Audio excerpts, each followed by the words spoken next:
ওকে, তাহলে আমরা বলতেছিলাম যে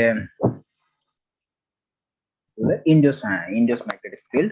তাহলে আমি বলতেছিলাম যে যদি অ্যাপ্লাইড ম্যাগনেটিক ফিল্ডের ভ্যালু, যদি অ্যাপ্লাইড ম্যাগনেটিক ফিল্ড যদি অনেক বেশি হয়, যদি অ্যাপ্লাইড ম্যাগনেটিক ফিল্ড অনেক বেশি হয়, তাহলে কি হবে বলতো? তোমার এখানে যে চৌম্বক ক্ষেত্র যে তৈরি হবে, তোমার এখানে যে ইন্ডিউস যে ম্যাগনেটিক ফিল্ড তৈরি হবে, কম হবে নাকি বেশি হবে বলতো? এটাকে অপোজ করার চেষ্টা করবে তো সে, তাই না? সে তো এটাকে অপোজ করার চেষ্টা করবে। তাহলে উম, তুমি তার উপর যদি বেশি ফোর্স অ্যাপ্লাই করো, বেশি ম্যাগনেটিক ফিল্ড অ্যাপ্লাই করো, তাহলে সে কি করবে? তোমাকে বেশি এনার্জি বলে তোমাকে বাধা দেওয়ার চেষ্টা করবে। তাহলে দেখো, ইন্ডিউস ম্যাগনেটিক ফিল্ডের মান অ্যাপ্লাইড ম্যাগনেটিক ফিল্ডের ভ্যালু যত বেশি হবে, ইন্ডিউস ম্যাগনেটিক ফিল্ডের ভ্যালু কি হবে? ঠিক তত বেশি হবে। তাহলে আমি এখানে বলতে পারি যে এইচ, আচ্ছা এস না বলে আমি বি দিয়ে বলি, যেহেতু বি, বি দিয়ে লিখছিলাম। এখন জয়েন করতেছি। আচ্ছা, তাহলে আমরা বলতেছিলাম যে be applied magnetic field, applied magnetic ফিল্ডের ভ্যালু যত বেশি হবে, ইন্ডিউস ম্যাগনেটিক ফিল্ডের ভ্যালু ঠিক তার সমানুপাতিক হবে। ঠিক আছে, বি ইন্ডিউস। তাহলে আমি যদি এখানে যদি এই সমানুপাতিক চিহ্ন যদি উঠাই দিই, তাহলে আমি লিখতে পারবো B applied is equal to alpha B induce. ঠিক আছে, এই যে দেখো, আমি কিন্তু এগুলো আন্দাজে পড়াচ্ছি না, ঠিক আছে? এগুলো কিন্তু খুব কাজে লাগবে তোমার। কেমিক্যাল শিফট বুঝতে গেলে, ফিল করতে চাইলে তোমাকে এগুলা বুঝতে হবে, আনলে কেমিক্যাল শিফট মুখস্থ করা লাগবে সব। ঠিক আছে, এগুলো একটু বোঝার চেষ্টা করো। তাহলে দেখো, বি অ্যাপ্লাইড সমান আমি লিখতে পারি আলফা বি ইন্ডিউস। ওকে, তাহলে দেখো আমাদের যে ইকুয়েশনটা ছিল, এটা কি ছিল? বি ইফেক্টিভ, আমি কতটুকু ফিল করব, বি ইফেক্টিভ সমান সমান আমি লিখতে পারি বি অ্যাপ্লাইড, তাই তো, কতটুকু ফিল্ড দেওয়া হয়েছে, মাইনাস বি ইন্ডিউস ছিল, তাই না? এটাই তো ছিল বি ইন্ডিউস। তাহলে এই যে দেখো, বি ইন্ডিউস কে, এই যে এটা হচ্ছে বি অ্যাপ্লাইড এ মাইনাস বি ইন্ডিউস কে। ওকে, তাহলে এই যে দেখো, আমি যদি এটাকে যদি মনে করো, এটা দ্বারা যদি আমি রিপ্লেস করে দিই, দেখো আমি কি লিখতে পারি? বি অ্যাপ্লাইড সমান আমি কি লিখতে পারবো? বি ইন্ডিউস, কি লিখতে পারবো? B induce alpha, alpha B induce minus, এটা লিখতে পারবো বি ইন্ডিউস। পারবো কিনা? B induce. সুতরাং আমি এখান থেকে যদি বি ইন্ডিউস যদি আমি কমন নেই, মনে করো এটাকে বি ইন্ডিউস আমি কমন নেই, তাহলে আমি এখানে লিখতে পারবো আলফা মাইনাস ওয়ান। ঠিক আছে, অথবা তুমি যদি এটাকে উল্টা করে লিখো, আর যদি তুমি এটাকে যদি উল্টা করে লিখো, তাও লিখতে পারবা, যেমন B induce is proportional to B alpha. সুতরাং এই এখানে কি করবা? বি ইন্ডিউস এর জায়গায় কি হবে? বি ইন্ডিউস সমান সমান তুমি লিখবা আলফা বি অ্যাপ্লাইড। একই কথা হবে, জাস্ট শুধু চিহ্নটা চেঞ্জ। ঠিক আছে, কি হতো মানে তুমি দুইটা ইকুয়েশন পাইতে পারো, একটা এরকম আলফা মাইনাস ওয়ান, আর একটা হচ্ছে ওয়ান মাইনাস আলফা। দুইটা একই জিনিস। ঠিক আছে, সাইন জাস্ট আলাদা, আর কোনো পার্থক্য নাই এখানে। ওকে, তাহলে তোমার এটা লিখলো, ওকে এটা লিখলো, তো তুমি যাই লিখো, লিখতে পারো। তাহলে দেখো, তাহলে আমরা একটা জাস্ট ইকুয়েশন ডিরাইভ করে ফেললাম। সেটা হচ্ছে এফেক্টিভ ম্যাগনেটিক ফিল্ড সমান হচ্ছে তুমি যতটুকু ম্যাগনেটিক ফিল্ড দিবা, এটা ইনটু ওয়ান মাইনাস আলফা অথবা আলফা মাইনাস ওয়ান। এখানে আলফা কি? আলফা হচ্ছে তোমাকে আমরা বলি শিল্ডিং কনস্ট্যান্ট। কি বলি? Shielding constant. এখন খুব ইম্পর্টেন্ট টার্ম আসতেছে, শিল্ডিং বলতে আমরা কি বুঝি, এই বিষয়গুলো খুব আসবে, খুবই গুরুত্বপূর্ণ। ঠিক আছে, তাহলে দেখো, এখন আমরা দেখবো শিল্ডিং। শিল্ডিং বিষয় নিয়ে একটু আলোচনা করবো। তো শিল্ডিং বলতে আমরা কি বুঝি, এবং ডি শিল্ডিং বলতে আমরা কি বুঝি? একটা হচ্ছে শিল্ডিং, আর একটা হচ্ছে ডি শিল্ডিং। তাহলে দেখো, শিল্ড করা মানে কি? শিল্ড করা মানে হচ্ছে কাউকে প্রোটেক্ট করা, কাউকে রক্ষা করা। ঠিক আছে, এটার মানে হচ্ছে শিল্ড করা, কাউকে শিল্ড করা। এখন মনে করো আমি হচ্ছে নিউক্লিয়াস, আমার সামনে যদি কেউ থাকে যে আমার আমার এখানে যে ম্যাগনেটিক ফিল্ড আসতেছে, ওকে যদি কেউ বাধা দিতে পারে, তাহলে কি পাবো? আমি ম্যাগনেটিক ফিল্ড কম ফিল করব, তাই তো? তাহলে আমি বলতে পারি যে আমি শিল্ড হয়ে আছি। কি হয়ে আছে? আমি শিল্ড হয়ে আছি কারো দ্বারা। তাহলে আমার চারপাশে যত বেশি শিল্ডিং, মানে শিল্ডিং গ্রুপ থাকবে, আমাকে প্রোটেক্ট করার মতো যত বেশি মানে এলিমেন্ট থাকবে, যত বেশি উপাদান থাকবে, আমি কি পাবো? তত বেশি কম, মানে তত কম ম্যাগনেটিক ফিল্ড লাইন আমি ফিল করব, তাই তো? এতটুকু হচ্ছে শিল্ডিং এর বিষয়। আর ডি শিল্ডিং মানে কি? ডি শিল্ডিং মানে হচ্ছে তোমার আশেপাশে তোমাকে প্রোটেক্ট করার মতো কেউ নাই। তার মানে হচ্ছে তোমার এখান থেকে যদি, মনে করো তুমি ঋণী, তোমার কাছ থেকে যদি কেউ আরো যদি কেউ টাকা নিতে আসে, তাহলে কি হবে? তুমি অসহায় হয়ে যাবে, মানে তুমি হচ্ছে ডিশিল্ডেড হয়ে যাবে, মানে তুমি যতটুকু প্রোটেকশনে ছিলা, তুমি এখন তার চাইতে আরো কম প্রোটেকশনে আছো। ঠিক আছে, তাহলে দেখো, আমি যদি বলি যে শিল্ডিং এবং ডিশিল্ডিং কথাটা, তুমি এখন চিন্তা করো যে তুমি নিউক্লিয়াস, আমি নিউক্লিয়াস, আমার চারপাশে শিল্ডিং গ্রুপ আছে, তাহলে আমার চারপাশে যদি শিল্ডিং গ্রুপ থাকে, তো আমার এখানে যে ম্যাগনেটিক ফিল্ড আমাকে দিচ্ছে, আমি কি কম অনুভব করব নাকি বেশি অনুভব করবো বলো তো? যদি শিল্ডিং গ্রুপ থাকে, আমি যদি শিল্ডেড থাকি, কম। কম অনুভব করবো। কম। কম অনুভব করবো, ফাইন। শিল্ডিং গ্রুপ গুলো কি কি হতে পারে? বলতেছি এগুলো আসতেছি, সমস্যা নাই। আগে আমরা একটু ফিল করার চেষ্টা করি। তাহলে আমি কম ফিল করব। এখন কথা হচ্ছে বলতো, একটা নিউক্লিয়াস, আমি হচ্ছে নিউক্লিয়াস। এখন আমি যদি এনএমআর সিগন্যাল দিতে চাই, আমার প্রথম ক্রাইটেরিয়া কি? আমাকে প্রিসিশনাল ফ্রিকোয়েন্সি যেটা হবে ওইটার সাথে আমার ফ্রিকোয়েন্সি ম্যাচ করতে হবে। আমার ফ্রিকোয়েন্সি যদি মানে আমি যে প্রিসিশনাল ফ্রিকোয়েন্সিতে আমি ভাইব্রেট করতেছি, এই ফ্রিকোয়েন্সি আমার উপরে যে অ্যাপ্লাইড লাইট আসতেছে, যে লাইট আসতেছে রেডিও ফ্রিকোয়েন্সি, ওইটার সাথে যদি আমি ম্যাচ করি, তখনই কি হবো? আমি এনএমআর সিগন্যাল দেব। ঠিক আছে? তার মানে হচ্ছে মেন কথা হচ্ছে আমার ফ্রিকোয়েন্সি অথবা আমি যদি প্রিসিশনাল ফ্রিকোয়েন্সির সাথে ম্যাচ করি, তাহলে আমি এনএমআর সিগন্যালে যাব। এখন কথা হচ্ছে প্রিসিশনাল ফ্রিকোয়েন্সি, দেখো তো, তুমি ম্যাগনেটিক ফিল্ড দিচ্ছ, আমি কম পরিমাণ ম্যাগনেটিক ফিল্ড ফিল করতেছি, তাহলে বলো তো, আমি মনে করো প্রিসিশনাল ফ্রিকোয়েন্সি মনে করো 60, তাহলে মনে করো তুমি কি করলা, এমন ম্যাগনেটিক ফিল্ড দিলা যে তোমার ধারণা যে আমি এতটুকু ম্যাগনেটিক ফিল্ড দিলে ও 60 প্রিসিশনাল ফ্রিকোয়েন্সিতে সে ভাইব্রেট করবে। এখন আমার চারপাশে কি আছে? বিভিন্ন শিল্ডিং গ্রুপ আছে, অথবা আমি শিল্ডেড হয়ে আছি।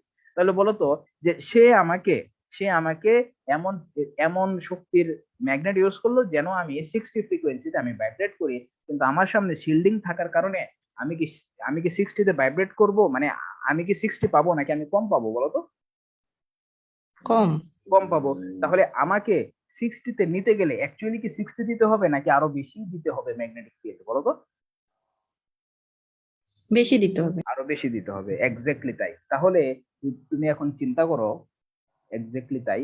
আমি এটাই বলতে চাচ্ছিলাম যে মনে করো সাপোজ আমি একটা গ্রাফ ড্র করার চেষ্টা করতেছি, এইদিকে হচ্ছে ম্যাগনেটিক ফিল্ড, এদিকে কি ম্যাগনেটিক ফিল্ড, ম্যাগনেটিক ফিল্ড হচ্ছে এই দিক বরাবর। তাহলে মনে করো এটা হচ্ছে এ, সাপোজ এটা হচ্ছে, আমার কাছে তিনটা এ, বি এবং সি।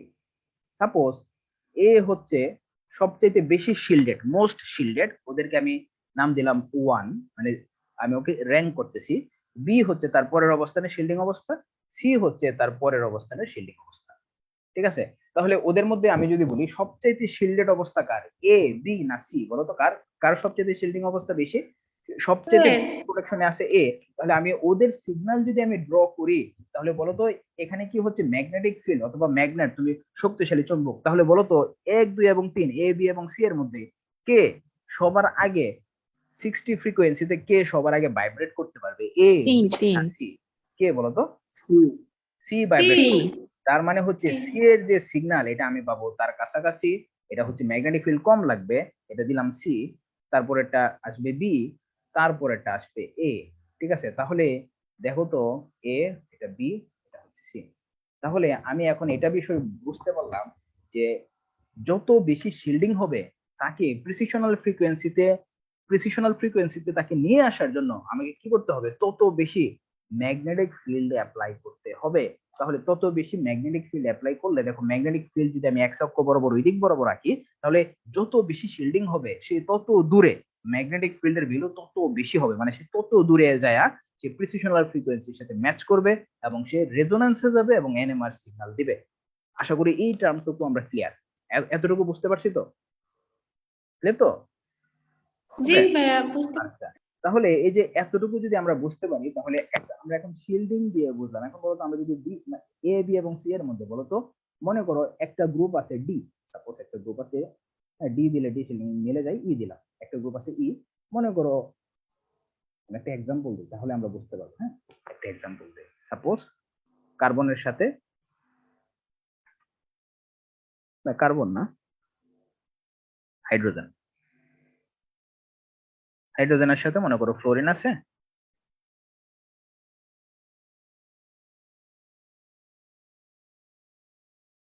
হ্যাঁ, এই দুইটা এক্সাম্পল আমি নিয়ে আসলাম। মনে করো একটা হচ্ছে হাইড্রোজেন ফ্লোরাইড, একটা হচ্ছে হাইড্রোজেন আয়োডাইড। তাহলে এখন প্রশ্ন হচ্ছে শিল্ডিং, শিল্ডিংটা কিভাবে তৈরি হচ্ছে? শিল্ডিংটা তৈরি হচ্ছে এইভাবে, যে শিল্ডিং কিভাবে তৈরি হয়, শিল্ডিংটা কিভাবে তৈরি হয় যদি এটাকে বলতে যাই তাহলে আরো ক্লাস থাকবে। আচ্ছা যাই হোক, আমি তোমাকে বলি। আমরা এগুলো পড়বো, আমরা কোনো টপিক বাদ দিব না, খুব ইম্পর্টেন্ট বিষয় ওইগুলো হচ্ছে ম্যাগনেটিক অ্যানাইসোট্রপি, ঠিক আছে, ওইটা আরো খুব ইন্টারেস্টিং বিষয়। তাহলে দেখো শিল্ডিংটা কিভাবে তৈরি হয়। শিল্ডিংটা তৈরি হয় তোমার এখানে চার্জের কারণে, ইলেকট্রনের কারণে। এই যে এই যে কিছুক্ষণ আগে যে তোমাকে বললাম যে ইলেকট্রন যখন ঘুরে, দেখো তো কি ছিল, ম্যাগনেট নর্থ পোল এদিকে ছিল, পরে কি ছিল, ইলেকট্রনের নর্থ পোল, ইলেকট্রন ঘোরার কারণে নর্থ ইলেকট্রন। হচ্ছে যে ইলেকট্রনের ক্ষেত্রে শিল্ডিং সেটা তো বুঝছি, মানে নিউক্লিয়াসের চারপাশে যে ইলেকট্রন গুলো থাকে তখন শিল্ডিং প্রভাব কাজ করে, কিন্তু এখানে NMR এর ক্ষেত্রে যে নিউক্লিয়াস গুলোর ক্ষেত্রে কিভাবে শিল্ডিংটা হয়? হ্যাঁ হ্যাঁ, এটাই তো বলতেছি, নিউক্লিয়াসের ক্ষেত্রে কিভাবে শিল্ডিং হয়। দেখো এটা মনে করো নিউক্লিয়াস, এটা নিউক্লিয়াস সাপোজ, তার বাইরে কি আছে, ইলেকট্রন আছে না, আছে তো নিউক্লিয়াসের বাইরে ইলেকট্রন। তাহলে ইলেকট্রনের কারণেই কি হচ্ছে, একটা ম্যাগনেটিক ফিল্ড তৈরি হচ্ছে। ওই ইলেকট্রন যদি এমন এমন দিকে ওরিয়েন্ট হয়ে যায়, এই যে দেখো আমি তো কিছু এখনই মাত্র বলতেছি, এখানে হচ্ছে নর্থ পোল, এদিকে সাউথ পোল, ইলেকট্রনের ঘূর্ণনের কারণে যদি নর্থ পোল এদিকে চলে আসে, সাউথ পোল এদিকে চলে আসে, তাহলে বলো তো তুমি যে ম্যাগনেটিক ফিল্ড দিচ্ছ, ওকে, নিউক্লিয়াসকে তুমি কিন্তু ম্যাগনেটিক ফিল্ড দিচ্ছ, তাহলে বলো তো এই ম্যাগনেটিক ফিল্ডটা নিউক্লিয়াসের কাছে কি বেশি আসবে নাকি কম আসবে, যদি একই দিকে হয়ে যায়? কম আসবে। কম আসবে। তার তার মানে কি হচ্ছে, তার মানে হচ্ছে নিউক্লিয়াসটা শিল্ডেড হয়ে যাচ্ছে, কিসের কারণে, ইলেকট্রনের জন্য। নিউক্লিয়াসের জন্য শিল্ড হচ্ছে না, nucleus in presence of electron, nucleus will be shielded or deshielded, ঠিক আছে। প্রেজেন্স অফ ইলেকট্রনের কারণে কি হবে, নিউক্লিয়াস শিল্ডেড হবে অথবা ডিশিল্ডেড। মানে নিউক্লিয়াসের চারপাশে যত নিউক্লিয়াসের বেশি ইলেকট্রন চারপাশে থাকবে শিল্ডিং তত বেশি হবে। যত বেশি ইলেকট্রন থাকবে তত বেশি শিল্ডিং এবং ডিশিল্ডিং ইফেক্ট তত বেশি কাজ করবে। তাহলে দেখো এখন হাইড্রোজেন ফ্লোরাইডের ক্ষেত্রে বলো তো, এখানে তো বন্ড আছে, হাইড্রোজেন এবং ফ্লোরিনের মধ্যে একটা বন্ড আছে, তো আমরা জানি বন্ডের মধ্যে কি থাকে, ইলেকট্রন থাকে না, তো বন্ডের মধ্যে ইলেকট্রন থাকে। তাহলে বন্ডিং ইলেকট্রন, দেখো তো আমরা যে এনএমআর নিচ্ছি, কিসের এনএমআর, প্রোটন এনএমআর, তাই না, আমরা তো প্রোটন এনএমআর পড়তেছি, তারপরে আমরা পড়বো কার্বন-13 এনএমআর, তো আমরা প্রোটন এনএমআর পড়তেছি। তাহলে প্রোটন এনএমআর হাইড্রোজেন, তো এখন হাইড্রোজেন চিন্তা করবে যে তার আশেপাশে ইলেকট্রন কম আছে নাকি বেশি আছে। তাহলে দেখো হাইড্রোজেন এখন দুইটা দুইটা জায়গার হাইড্রোজেন এখন চিন্তা করবে যে কার কাছে ইলেকট্রন, তার আশেপাশে ইলেকট্রন ডেনসিটি কার কম কার বেশি। তাহলে বলতো হাইড্রোজেন ফ্লুইডের ক্ষেত্রে হাইড্রোজেনের কাছে কাছে কি ইলেকট্রন বেশি থাকে না কম থাকে, হাইড্রোজেন ফ্লুইডের ক্ষেত্রে মানে হাইড্রোজেন কি ফিল করবে, তার কাছে ইলেকট্রন বেশি আছে না কম আছে? ক্লোরিনের কাছে বেশি কম থাকে আছে। না? তাহলে হাইড্রাইডের তুলনায় কম হ্যাঁ, ফ্লোরিন। হাইড্রোজেন ফিল করবে যে হ্যাঁ হাইড্রোজেন ফ্লোরাইড ফিল করবে, হাইড্রোজেন ফ্লোরাইডের মধ্যে যে হাইড্রোজেন আছে সে ফিল করবে ওরে বাপরে আমার চারপাশে কোনো ইলেকট্রনে নেই, সব ইলেকট্রন ফ্লোরিন টেনে নিয়ে যাচ্ছে। এবং হাইড্রোজেন আয়োডাইডের ক্ষেত্রে হাইড্রোজেন আয়োডাইড মোটামুটি ভাবে ফ্লোরিনকে দেখে শান্তি পাবে যে না ভাই ঠিক আছে তোমার তুলনায় আমি ভালো আছি, তাই তো। তার মানে হচ্ছে এই হাইড্রোজেন ফ্লোরাইডের যে হাইড্রোজেন, ও কি শিল্ডেড নাকি ও ডিশিল্ডেড অবস্থায় আছে হাইড্রোজেন আয়োডাইডের তুলনায়, কি অবস্থায় আছে বলো তো? শিল্ডেড অবস্থা। ডি শিল্ডেড অবস্থায় আছে। বেশি যেহেতু ডি শিল্ডেড অবস্থায় আছে, তাহলে হাইড্রোজেন ফ্লোরাইড এবং হাইড্রোজেন আয়োডাইডের মধ্যে কে আগে সিগন্যাল দিবে, হাইড্রোজেন ফ্লোরাইড দেবে, হাইড্রোজেন ক্লোরাইড। Hydrogen fluoride. এটাই আমি বোঝাতে চাচ্ছিলাম। তাহলে হাইড্রোজেন ফ্লোরাইড এবং হাইড্রোজেন আয়োডাইডের মধ্যে হাইড্রোজেন ফ্লোরাইড আগে সিগন্যালে আসবে, কারণ হচ্ছে সে ডি শিল্ডেড অবস্থায় আছে। ক্লিয়ার? তাহলে শিল্ডেড অবস্থায় থাকলে তাকে কি করবে, বেশি পরিমাণ ম্যাগনেটিক ফিল্ড দেওয়া লাগবে, আর বেশি পরিমাণ ম্যাগনেটিক ফিল্ড দিয়ে তাকে রেজোনেন্সে নিয়ে আসতে হবে। তাহলে শিল্ডিং এবং ডিশিল্ডিং এই বিষয়টা আশা করি আমরা বুঝতে পারছি। ওকে,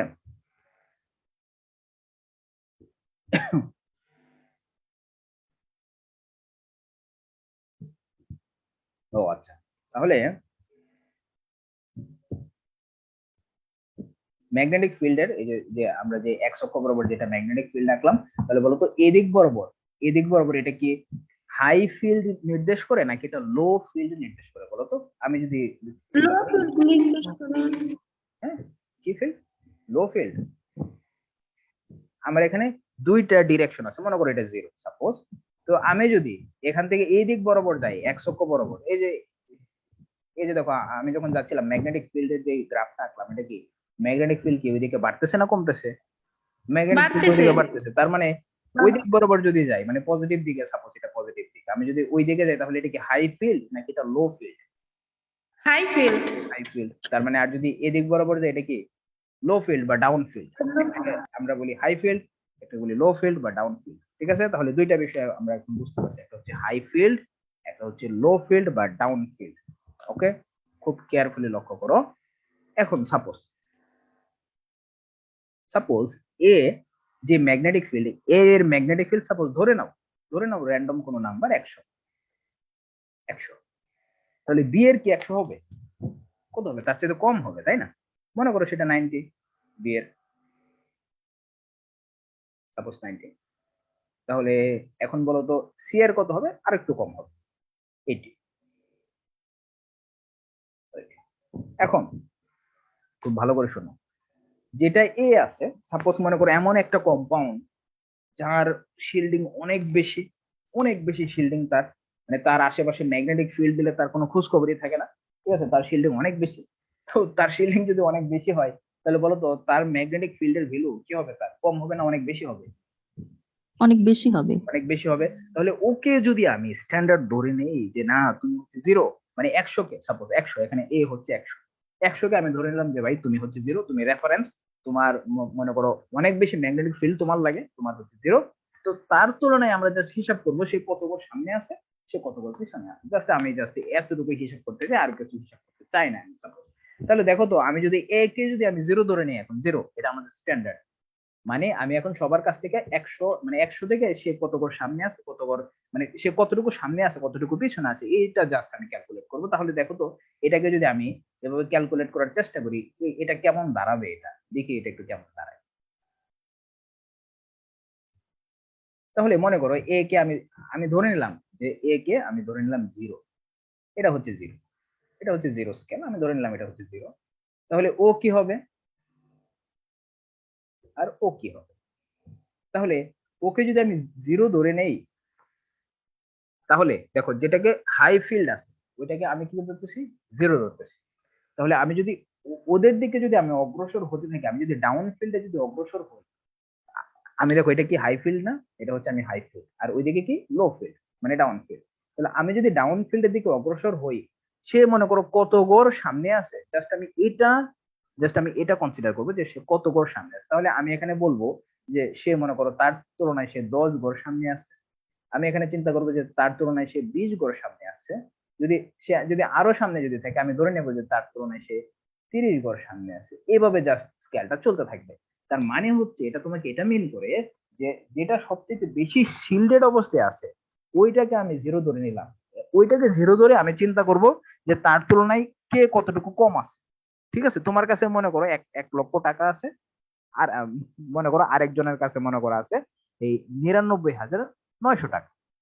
তাহলে এখন আমি তোমাকে স্ট্যান্ডার্ড ধরে, ঠিক আছে, আমি সবার টাকা মানে লিখা অনেক অনেক বড় লাগবে, জায়গা লাগবে। আমি বললাম যে তুমি স্ট্যান্ডার্ড, ঠিক আছে, আমি তোমাকে ধরে তোমার তুলনায় কার কতটুকু কম আছে সেটা আমি হিসাব করেছি। ঠিক আছে? তাহলে ওকে ধরে আমি বললাম যে আমি আমি আমি একটা পার্সনকে দেখাই বললাম যে ওর তুলনায় ওর 10 টাকা কম, ওর তুলনায় ওর 20 টাকা কম, ওর তুলনায় ওর 30 টাকা কম। তাহলে কিন্তু আমি ইজিলি কিন্তু বিষয়টা আমি বুঝতে পারি। ক্লিয়ার কিনা? বুঝাতে পারছি তোমাদের কনসেপ্টটা? তাহলে দেখো যেটাকে আমি 0 ধরতেছি, এটার মানে কি ও 0? ও কিন্তু 0 না। ওর মানে কিন্তু 0 না। ও হচ্ছে অনেক হাই এনার্জি লাগে, হাই ম্যাগনেটিক ফিল্ড লাগে। মানে শিল্ডিং বেশি হবে। হ্যাঁ, শিল্ডিং বেশি ওকে, ঠিক আছে? ওকে আমি রেজোন্যান্সে নিয়ে আসতে গেলে আমার অনেক বেশি এনার্জি লাগবে। তো আমি এটাকে 0 ধরে নিলাম যে তুমি 0, তোমার তুলনায় 10 গুণ, সাপোজ আমি যদি বলি তোমার তুলনায় 10 গুণ কম লাগবে বি কে রেজোন্যান্সে নিয়ে আসতে, তোমার তুলনায় আরো 10 গুণ কম লাগবে, মানে বি এর তুলনায় আরো 10 গুণ কম লাগবে সি কে রেজোন্যান্সে নিয়ে আসতে। তাহলে এরকম একটা স্কেল যদি আমি প্রতিষ্ঠা করতে পারি, ওইটাকে আমরা কেমিক্যাল শিফট আকারে নামকরণ করছি। কি আকারে নামকরণ করছি? কেমিক্যাল শিফট আকারে। তো কেমিক্যাল শিফট তোমাকে হচ্ছে একটা রেফারেন্স, তোমাকে জাস্ট এটা বলে যে ওর তুলনায় ওই রেফারেন্সের তুলনায় কে কতটুকু দূরে আছে, যে এই এই রেফারেন্সের তুলনায় ও 10 কম, এই রেফারেন্সের তুলনায় ও 20 কম, জাস্ট তোমাকে এটা মিন করে। ক্লিয়ার কিনা? তাহলে কেমিক্যাল শিফট হচ্ছে ডিফারেন্স। এটা কি অ্যাবসলিউট ভ্যালু নাকি এটা ডিফারেন্স একটা অ্যামাউন্ট? বলো তো এটা কি অ্যাবসলিউট ভ্যালু? এটা কি অ্যাবসলিউট ভ্যালু প্রকাশ করে নাকি একটা না, ডিফারেন্স? না, না। স্ট্যান্ডার্ডের তুলনায় সে কতটুকু পার্থক্য, হ্যাঁ, স্ট্যান্ডার্ডের তুলনায় তার পার্থক্যটা জাস্ট মেজার করে দেয়। তাহলে এই কেমিক্যাল শিফট যেটাকে আমরা 0 বলতেছি, এটা কিন্তু মোস্ট শিল্ডেড স্টেট, ওইটা কিন্তু অনেক শিল্ডিং অবস্থায় আছে, এবং ওইটা কিন্তু 0 না, ওইটা রেফারেন্স হিসেবে ধরে নিলাম 0। যেমন আমরা যখন রিডক্স পটেনশিয়াল যখন আমরা বের করি, হাইড্রোজেনকে কত ধরে নিচ্ছি? 0 ধরে নিচ্ছি। তো হাইড্রোজেনের কি 0 নাকি? হাইড্রোজেনের 0 না। হাইড্রোজেনকে 0 ধরে নিয়েছি যে ভাই তুমি রেফারেন্স হিসেবে তুমি 0। হাইড্রোজেনের তুলনায় এখন কে, কারণ অ্যাবসলিউট কোনো কিছু বের করা হিসাব করা অনেক বেশি সময় সাপেক্ষ। আমরা ওর সাপেক্ষে তুলনা করে আমরা ইজিলি হিসাব নিকাশ করে ফেলতে পারি, আলটিমেট রেজাল্ট সেমই থাকে, কোনো পার্থক্য হবে না। তাহলে আমরা কেমিক্যাল শিফটের জাস্ট একটা প্রাথমিক আইডিয়া পাইলাম আজকে। নেক্সট ক্লাসে আমরা দেখব কেমিক্যাল শিফট কিভাবে চেঞ্জ হয় এবং কেমিক্যাল শিফটের এই স্কেল কিভাবে রিলেটেড, কিভাবে স্কেলটা আসছে, ওই রিলেটেড আলোচনাগুলো করব আমরা। তো আজকের যে আলোচনা করছি ওই লেকচার গুলা মানে অথবা ওই ক্লাসগুলা তোমরা একটু ভালো করে দেখবা, আবার একটু যদি সময় পাও দেখবা, আর এটা একটু পড়বা, কারণ আমাদের পরবর্তী ক্লাসগুলো আরো বেশি মানে ইনফরমেটিভ হবে, আরো বেশি মানে অ্যাপ্লিকেশন হবে ওইগুলো, ঠিক আছে যে ক্লাসগুলো। তাহলে আমরা নেক্সট ক্লাসে মেকানিজমের ক্লাসগুলো ডিলিট করিয়েন না, ওইগুলো হ্যাঁ। এখনো ভালো হ্যাঁ ওইগুলো হয়নি। থাকবে, সমস্যা নাই। তাহলে আমরা নেক্সট ক্লাসে কেমিক্যাল শিফট থেকে আমরা পরবর্তী দিকে অগ্রসর হবো, ঠিক আছে? তো আজকে পর্যন্ত থাকুক, নেক্সট ক্লাস তোমাদের সাথে দেখা হচ্ছে।